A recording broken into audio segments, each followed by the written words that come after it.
Nobody prepares you for the moment your phone rings and your mother sounds like she just witnessed history.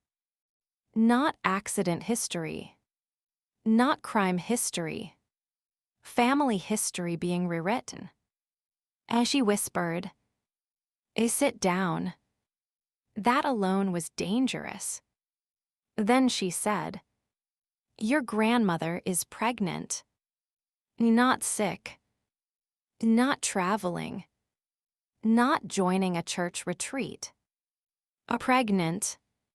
I thought she meant metaphorically. Like grandma is pregnant with ideas. Or pregnant with joy. Or pregnant with drama. So I laughed. Then my mom didn't laugh back. She sniffed and said, "I'm serious." That was the moment my soul quietly left my body and went to lie down somewhere. "Mom," I said slowly, "Grandma is 72.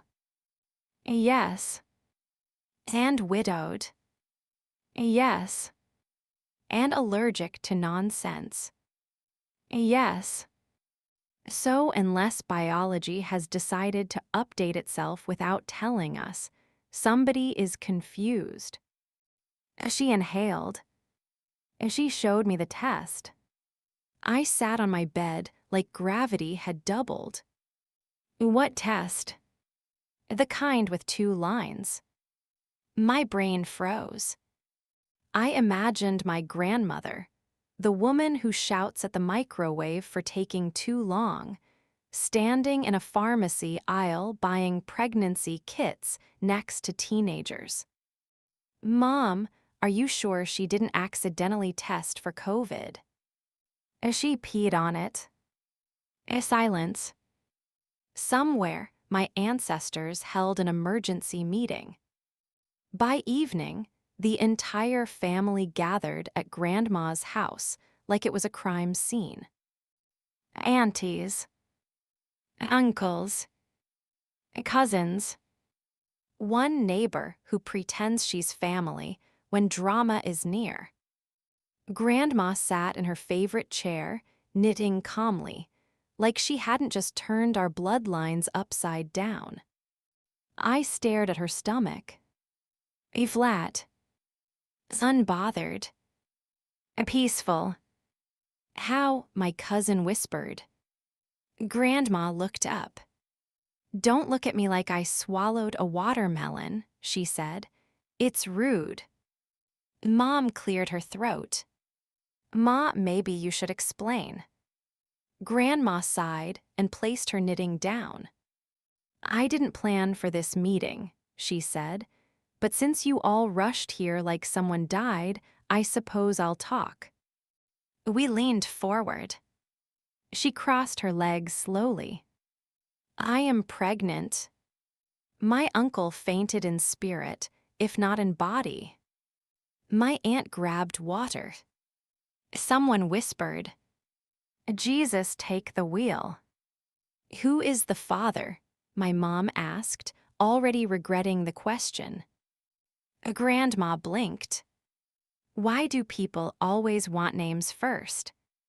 "Because science, Grandma." "Because confusion." "Because the universe is shaking." She folded her hands. "It's not scandal, it's unexpected." "That's not helping," I said. She looked at me. "Young people think life ends at 40. It doesn't, it just becomes funnier." Nobody laughed. "Here's what you must understand about my grandmother. She is not boring." She attends dance classes, church meetings, gardening clubs, yoga for bones that complain. And she recently joined a senior travel group. We thought she was sightseeing. She was apparently sightseeing emotionally. Grandma cleared her throat. "Last summer, I went on a wellness trip." My aunt interrupted. "Ma, You went to Niagara Falls. Yes, Grandma said, and I fell. We gasped. Physically, my cousin asked. No, romantically. Silence fell like bad Wi-Fi. There was a man. His name was Leonard, Grandma said. My cousin gasped. Of course it's Leonard. No man named Steve does this. Grandma continued.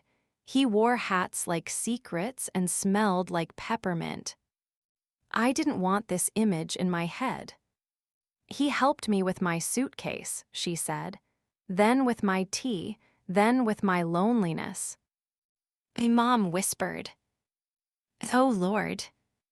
Your grandfather has been gone 10 years, Grandma said softly. I loved him, but grief doesn't mean you stop being human. Her voice gentled the room. I laughed again. I felt noticed again. I felt alive. We shifted. Then she added, and one night, the hotel elevator broke. My cousin choked on air. We were stuck for 2 hours. Nobody blinked. When they rescued us, something else had already happened. My aunt whispered, I need therapy. So you're really pregnant? My mom asked. Grandma shook her head. Not exactly. We froze.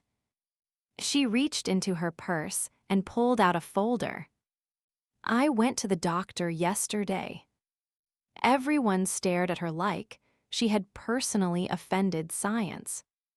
Even the clock stopped ticking out of respect. Then she continued. They ran tests. Our hearts raced. She smiled slightly. It's not a baby. We screamed. What? It's a tumor. A silence crashed. Then she laughed. A deep, wild laugh. Relax, she said. Nothing life-threatening. The test reacted wrong. My soul returned from vacation. So you're not pregnant? I asked. No, she said, but you should have seen your faces. My uncle laughed hysterically. My mom cried and laughed at the same time. My cousin shouted. I already picked a baby name. Grandma smirked. You all came fast, I like that.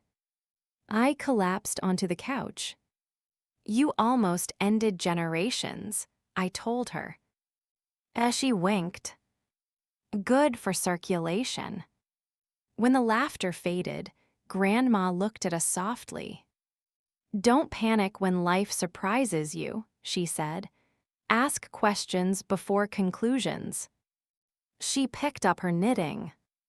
And don't assume old people stop having stories.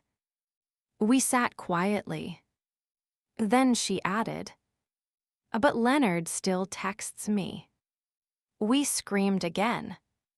So no, my grandmother isn't pregnant.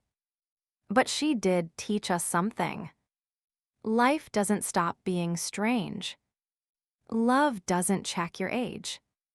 And sometimes, family drama begins with 2 lines on a stick and ends with laughter on a couch. Subscribe for more interesting stories. What do you think about this story? Comment in the comment section.